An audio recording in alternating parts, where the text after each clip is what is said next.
What's up, you guys? It's your main man E, and wanted to talk today about a little bit of a touchy subject, and that's the subject of the dogs crying. I'll keep it real short and sweet here.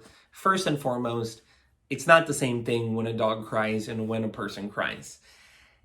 You are not going to go to a dog park. You are not going to go watch my dogs together alone or other people's dogs together alone go up to each other and cry at one another in some form of communication. It just doesn't really happen. I see dogs cry to get attention and to get things from people, but I just don't really see it.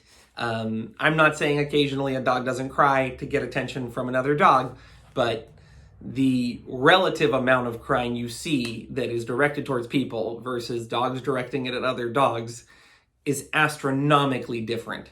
So unlike play, which I would say is a lot more of a natural dog behavior because dogs tend to play with each other.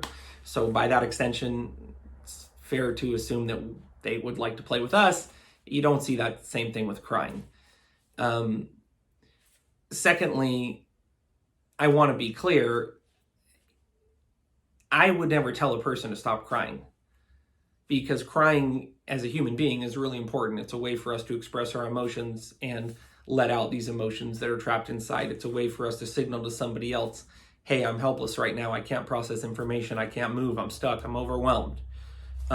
So what I'm saying about dogs and crying is not anything to do with how I feel about humans and children and babies crying. It's very different. However, because we have this sensitivity to crying, we have to acknowledge that when the dog cries, it elicits emotional responses in us.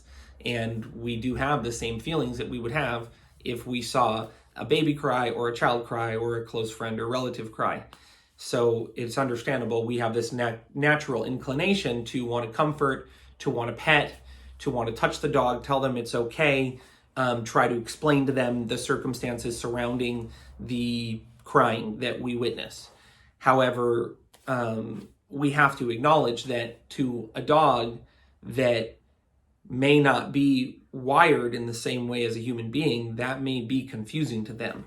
They may think that we are telling them that the crying is good, that it's good for them to be anxious or worried, that this is a behavior that we would like to see them do again, and that we would like to see them do the behavior with the intensity that elicited more of a response from us. So the big things to think about if you have a crying dog is just be aware that you may be reinforcing it, even though you think that you're saying stop. You may be in the dog's mind saying, don't stop. If you're saying it's okay to the dog, they may think you're saying that the crying is okay.